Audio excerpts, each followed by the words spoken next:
Hi ನಮಸ್ತೆ, ನಾನು ನಿಮ್ಮ Shweta Shridhar. Welcome back to my channel. Actually ಮಕ್ಕಳಿಗೆಲ್ಲ ರಜೆ ಇರೋದ್ರಿಂದ ಎಲ್ಲರೂ ಮನೇಲೇ ಇದ್ದಾರೆ. ಸೊ ಅವ್ರಿಗೋಸ್ಕರ ಐಸ್ ಕ್ರೀಮ್ ಮಾಡೋಣ ಅಂತ ಐಸ್ ಕ್ರೀಮ್ ಮಾಡ್ತಾ ಇದ್ದೀನಿ. ಸೊ ಐಸ್ ಕ್ರೀಮ್ ಮಾಡಲಿಕ್ಕೆ ಏನೇನು ಬೇಕು ಅಂದರೆ ನಾನೊಂದು ನಂದಿನಿದು ಸ್ಪೆಷಲ್ ಹಾಲು ತೊಗೊಂಡಿದ್ದೀನಿ, ಅರ್ಧ ಲೀಟ್ರ್ ನಂದಿನಿ ಹಾಲು, ಸಕ್ಕರೆ ಟೇಸ್ಟಿಗೆ, ಏಲಕ್ಕಿ 2 ತೊಗೊಂಡಿದ್ದೀನಿ, ಬಾದಾಮಿನ ನೀರಲ್ಲಿ ನೆನೆಸ್ಕೊಂಡು ಸಿಪ್ಪೆ ತೆಗೆದಿಟ್ಕೊಂಡಿದ್ದೀನಿ, ಸ್ವಲ್ಪ ಗೋಡಂಬಿ ತೊಗೊಂಡಿದ್ದೀನಿ, ಪಿಸ್ತಾ ತೊಗೊಂಡಿದ್ದೀನಿ, ಕಸ್ಟರ್ಡ್ ಪೌಡರ್. ಸೊ ಈಗ ಹೇಗೆ ಮಾಡೋದು ಅಂತ ನೋಡೋಣ ಬನ್ನಿ.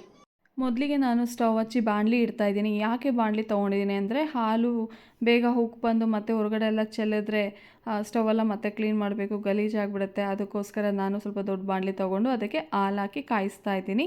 ಸ್ವಲ್ಪ ಹಾಲನ್ನ ನಾನು ಬೌಲ್ ಕೂಡ ಹಾಕ್ಕೊಳ್ತಾ ಇದ್ದೀನಿ, ಏಕೆಂದರೆ ಅದು ಕಸ್ಟರ್ಡ್ ಪೌಡರ್ನ ಏನು ಅದು ಕೂಡ ಹಾಲಿನಲ್ಲೇ ಮಿಕ್ಸ್ ಮಾಡಿ ನಾವು ಇದನ್ನ ಬಾಣಲಿಗೆ ಹಾಕಬೇಕಾಗತ್ತೆ. ಅದಕ್ಕೋಸ್ಕರ ನಾನು ಸ್ವಲ್ಪ ಬೌಲ್ಗೆ ಹಾಲು ಹಾಕ್ಕೊಂಡಿದ್ದೀನಿ. ಒಂದು 3 to 4 ಸ್ಪೂನ್ ಅಂದರೆ 2 to 3 ಸ್ಪೂನ್ಸ್ ಕಸ್ಟರ್ಡ್ ಪೌಡರ್ ಸಾಕಾಗುತ್ತೆ ಅರ್ಧ ಲೀಟ್ರಿಗೆ. ಬಟ್ ಸ್ಟಿಲ್ ನಾನಿನ್ನೂ 1 ಸ್ಪೂನ್ ಜಾಸ್ತಿನೇ ಹಾಕ್ಕೊಂಡಿದ್ದೀನಿ. ಬಿಕಾಸ್ ಏನಂದರೆ ಚೆನ್ನಾಗಿರುತ್ತೆ, ಟೇಸ್ಟ್ ತುಂಬ ಚೆನ್ನಾಗಿ ಬರುತ್ತೆ. ನಾವು ಕಸ್ಟರ್ಡ್ ಪೌಡರ್ ಜಾಸ್ತಿ ಹಾಕಿದಷ್ಟು ಟೇಸ್ಟ್ ಚೆನ್ನಾಗಿರುತ್ತೆ ಅಂದ್ಬಿಟ್ಟು ನಾನು ಸ್ವಲ್ಪ ನೀಟಾಗಿ ಹಾಗೆಲ್ಲ ನೀಟಾಗಿ ಕಲಿಸ್ಕೊಂಡು ಈಗ ನೋಡಿ ಹಾಲು ಚೆನ್ನಾಗಿ ಕಾಯ್ದಿದೆ, ಉಪ್ಪು ಕೂಡ ಬಂದಿದೆ. ಹಾಲು ನೋಡಿ ಎಷ್ಟು ಚೆನ್ನಾಗಿ ಉಪ್ಪು ಬಂದಿದೆ ಹಾಲು. ಸೊ ಅದಕ್ಕೆ ನಾನು ಈಗ ಏನು ಕಲಸಿಟ್ಟಿದ್ದೀನಲ್ಲ ಕಸ್ಟರ್ಡ್ ಪೌಡರು ಅದನ್ನು ಹಾಕಿ ಚೆನ್ನಾಗಿ ಮಿಕ್ಸ್ ಮಾಡ್ತೀನಿ ಹಾಲಲ್ಲಿ. ಯಾಕಂದರೆ ಆವಾಗ ನಿಮಗೆ ತಿಕ್ನೆಸ್ ಕನ್ಸಿಸ್ಟೆನ್ಸಿ ಬರುತ್ತೆ, ತುಂಬ ತಿಕ್ಕಾಗಿ ಕನ್ಸಿಸ್ಟೆನ್ಸಿ ತುಂಬ ಅಂದರೆ ತುಂಬ ಚೆನ್ನಾಗಿ ಬರುತ್ತೆ. ನೋಡಿ ನಿಮಗೆ ಗೊತ್ತಾಗ್ತಿದೆಯಲ್ಲ ಹಾಲು ಎಷ್ಟು ಚೆನ್ನಾಗಿ ಕಾಯ್ದಿದೆ ಅಂತ. ಈಗ ನಾನು ಏನು ಮಾಡ್ತೀನಿ ಅಂದರೆ ನಾವು ಇದು ಕಸ್ಟರ್ಡ್ ಪೌಡರ್ನ ಹಾಲಿನಲ್ಲಿ ಮಿಕ್ಸ್ ಮಾಡ್ಕೊಂಡಿದ್ದೀನಿ, ಅದನ್ನು ಹಾಕಿ ಚೆನ್ನಾಗಿ ಒಂದು 2 ನಿಮಿಷ ಕುದಿಯೋಕ್ಕೆ ಬಿಡ್ತೀನಿ.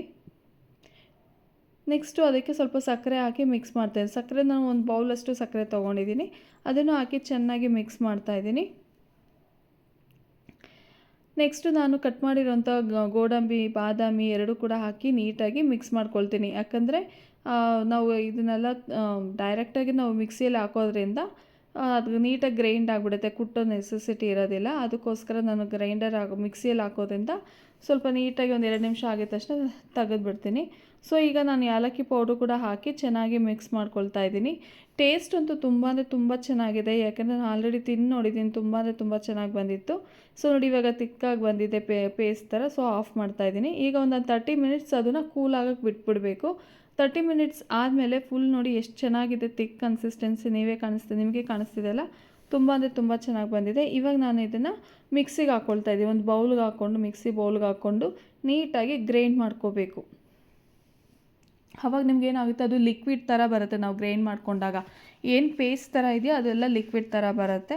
ಸೊ ಅದನ್ನು ನಾವು ಒಂದು ಬೌಲ್ಗೆ ಶಿಫ್ಟ್ ಮಾಡ್ಕೋಬೇಕು. ಬೌಲ್ಗೆ ಶಿಫ್ಟ್ ಮಾಡಿಕೊಂಡು ನಾನು ಡೆಕೋರೇಷನ್ ಅಂದರೆ ನೋಡಲಿಕ್ಕೆ ಚೆನ್ನಾಗಿ ಕಾಣೋಕ್ಕೂ ಕೂಡ ನಾನು ಮೇಲ್ಗಡೆ ಪಿಸ್ತಾನ ಕಟ್ ಮಾಡಿ ಉದುರಿಸಿದ್ದೀನಿ. ತುಂಬ ಅಂದರೆ ತುಂಬ ಚೆನ್ನಾಗಿ ಕಾಣಿಸ್ತಾ ಇದೆ. ನೋಡ್ಲಿಕ್ಕೆ ನೋಡಿ ಎಷ್ಟು ಚೆನ್ನಾಗಿ ಪಿಸ್ತಾ ಉದುರಿಸಿರೋದ್ರಿಂದ ತುಂಬ ಅಂದರೆ ತುಂಬ ಚೆನ್ನಾಗಿ ಕಾಣಿಸ್ತಾ ಇದೆ.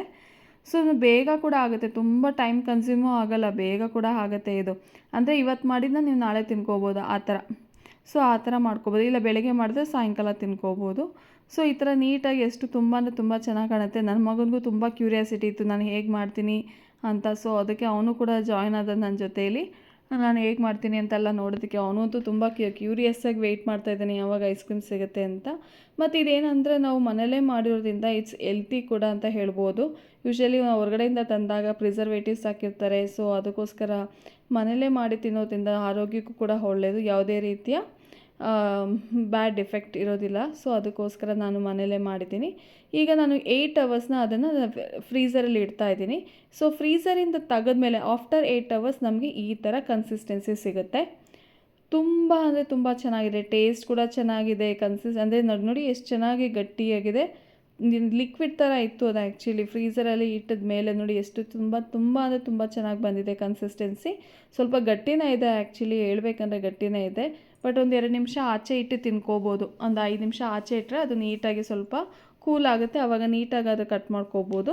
ನಿಮ್ಗೆ ಯಾವ ಶೇಪ್, ಸ್ಕ್ವೇರ್ ಶೇಪಿಂದ ಕಟ್ ಮಾಡ್ಕೋಬೋದು, ಡೈಮಂಡ್ ಶೇಪ್ ಬೇಕಾದರೂ ಕಟ್ ಮಾಡ್ಕೋಬೋದು. ನಿಮ್ಗೆ ಯಾವ ಶೇಪಲ್ಲಿ ಬೇಕೋ ಆ ಶೇಪಲ್ಲಿ ನೀವು ಕಟ್ ಮಾಡ್ಕೊಂಡು ತಿನ್ಕೋಬೋದು. ಅಂದರೆ ಒಂದು 10 ನಿಮಿಷ ತೆಗೆದು ಆಚೆ ಇಟ್ಟರೆ ನೀಟಾಗಿ ಕಟ್ ಮಾಡ್ಬೋದು. ಸೊ ನಾನು ಆ್ಯಕ್ಚುಲಿ ನನ್ನ ಮಗನಿಗೆ ತಿನ್ನಿಸ್ತಾ ಇದ್ದೀನಿ, because he was very curious ಆಗಿತ್ತು. ಅವ್ನಿಗೆ ಹೇಗೆ ಮಾಡೋದು ಹೇಗೆ ಮಾಡ್ತಿದ್ಯಾ ಅಂತೆಲ್ಲ ತುಂಬ ಕ್ಯೂರಿಯಾಸಿಟಿ ಇತ್ತು ಅವನಿಗೆ. ಸೊ ಅವನಿಗೆ ತುಂಬ ಅಂದರೆ ತುಂಬ ಇಷ್ಟ ಆಯಿತು ಆ್ಯಕ್ಚುಲಿ.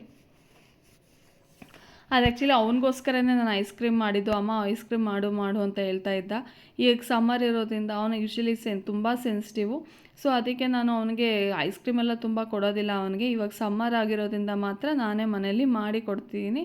ಸೊ ಅವನು ಕೂಡ ತುಂಬ ಎಂಜಾಯ್ ಮಾಡಿ ತಿಂತಾ ಇದ್ದ. ಮಕ್ಕಳಿಗೆ ಅಷ್ಟೇ ಅಲ್ವಾ, ಅವ್ರಿಗೇನಾದರೂ ಇಷ್ಟ ಆಯಿತು ಅಂದರೆ ಅವರು ಕೂಡ ಇನ್ವಾಲ್ವ್ ಆಗಿಬಿಡ್ತೇವೆ. ನಾವು ಮಾಡೋ ಟೈಮಲ್ಲಿ ಅವರು ಕೂಡ ಇನ್ವಾಲ್ವ್ ಆಗಿ ನಾನು ಹೇಗೆ ಮಾಡ್ತೀನಿ ಪ್ರತಿಯೊಂದನ್ನು ನೋಡ್ತಾ ಇರ್ತಾರೆ, ಮತ್ತು ಆಯಿತಾ ಅಂತ ಕೇಳ್ತಾ ಇರ್ತಾನೆ ಬಂದು. ಸೊ ಅದಕ್ಕೆ ಅವನಿಗೋಸ್ಕರ ನಾನು ಮಾಡಿಕೊಟ್ಟೆ. ಎನಿವೇ ರಜೆ ಇದೆ ಅಲ್ವಾ, ಮಕ್ಕಳಿಗೆಲ್ಲ ರಜೆ ಇರೋದ್ರಿಂದ ನೀವು ಕೂಡ ಇದನ್ನು ಟ್ರೈ ಮಾಡಿ ನೋಡಿ, ನಿಮಗೂ ಕೂಡ ಇಷ್ಟ ಆಗ್ಬೋದು. ನನ್ನ ಫೇವ್ರೆಟ್ ಐಸ್ ಕ್ರೀಮ್ ಅಂತ ಹೇಳ್ಬೋದು. ನಾವು ಚಿಕ್ಕ ವಯಸ್ಸಲ್ಲಿದ್ದಾಗ ಕುಲ್ಫಿ ಅಂತ ಐಸ್ ಕ್ರೀಮ್ ತಿಂತಾಯಿದ್ವಿ. ಸೊ ಆ ಥರನೇ ಇದೆ, ಸೇಮ್ ಟೇಸ್ಟ್, ಅದೇ ಥರ ಟೇಸ್ಟ್ ಇದೆ. ಸೊ ನೀವು ಕೂಡ ಟ್ರೈ ಮಾಡಿ ಹೇಗೆ ಬಂತು ಅಂತ ನಮಗೂ ಕೂಡ ತಿಳಿಸಿ.